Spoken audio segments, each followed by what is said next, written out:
दक्षिण पूर्वी बंगाल की खाड़ी में बना दबाव अब एक शक्तिशाली तूफान में बदलने जा रहा है। मौसम विभाग के अनुसार अगले 24 घंटे में यह साइक्लोन मोंथा का रूप ले सकता है, जो तमिलनाडु, आंध्र प्रदेश, ओडिशा और पश्चिम बंगाल की ओर बढ़ रहा है। इन राज्यों में बादल छा गए हैं, हवाएं तेज हो रही हैं और लोगों से सतर्क रहने की अपील की गई है।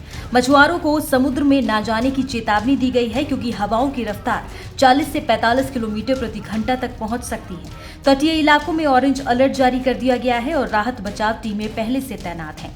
ओडिशा सरकार ने 28 अक्टूबर को संभावित तूफान से निपटने की तैयारी पूरी कर ली है। राहत केंद्र सक्रिय हो चुके हैं और निचले इलाकों से लोगों को सुरक्षित स्थानों पर पहुंचाया जा रहा है। मौसम विभाग का अनुमान है कि 27 अक्टूबर से अगले 3 दिनों तक भारी बारिश से नदियां उफान पर होंगी और कई जगह जलभराव की स्थिति बन सकती है। इसी बीच अरब सागर में बना एक और दबाव गुजरात के सौराष्ट्र और कच्छ जिलों में भी मूसलाधार बारिश का कारण बन सकता है। भारत में जहां मोंथा का खतरा मंडरा रहा है, वहीं दूसरी ओर कैरेबियन सागर में ट्रॉपिकल स्टॉर्म मेलिसा नाम का तूफान वैज्ञानिकों को चौंका रहा है। ये तूफान बाकी हैरिकेनों की तरह तेजी से नहीं बढ़ रहा, बल्कि बहुत धीमी गति, मात्र 4 किलोमीटर प्रति घंटा से आगे बढ़ रहा है। लेकिन यही धीमी रफ्तार इसे और खतरनाक बना रही है, क्योंकि यह समुद्र से लंबे समय तक ऊर्जा सोखता जा रहा है। वैज्ञानिकों का कहना है कि अगर ये अपनी पूरी ताकत इकट्ठी कर ले तो आने वाले दिनों में ये कैटेगरी 4 या 5 हैरिकेन बन सकता है, जिसकी हवाएं 250 किलोमीटर प्रति घंटे की रफ्तार से चल सकती हैं।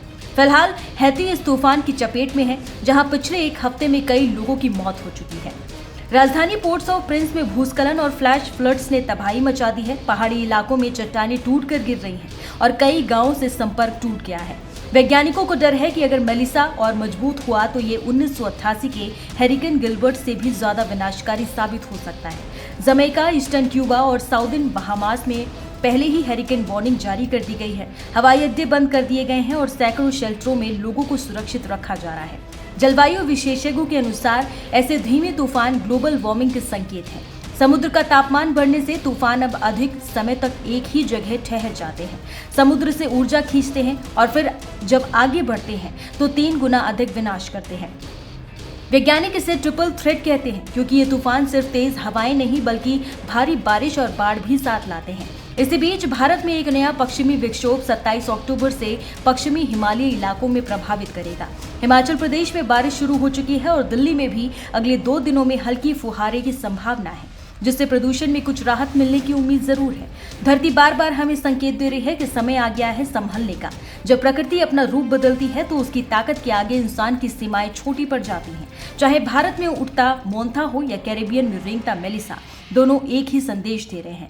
प्रकृति के आगे झुकना कमजोरी नहीं, समझदारी है। अगर हमें आने वाली पीढ़ियों के लिए सुरक्षित धरती छोड़नी है तो हमें उसकी आवाज सुननी ही होगी।